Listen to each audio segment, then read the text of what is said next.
তাহলে কেন বিএনপি মানছে না, কারণটা কি আমি তো বুঝি না। অবশ্যই বিএনপিকেও পিআর সিস্টেমে নির্বাচন মানা উচিত। সংস্কার চাই।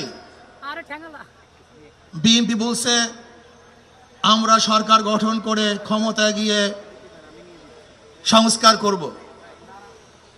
প্রথম প্রশ্ন হলো এই, আগামীতে বিএনপি ক্ষমতায় যাবেন এই গ্যারান্টি আপনি কে দিয়েছে? আপনি কিভাবে ভেবেছেন যারা 91 থেকে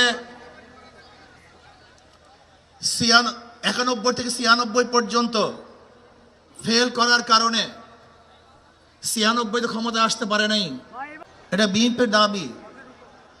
আর জাতীয় সরকার গঠন করার জন্য সবচেয়ে ভালো পদ্ধতি পিআর সিস্টেম নির্বাচন। জাতীয় সরকার সর্বদলের অংশগ্রহণমূলক সরকার, আর সর্বদলের অংশমূলক সরকার গঠন হতে পারে একমাত্র পিআর সিস্টেম নির্বাচনের ভিত্তিতেই।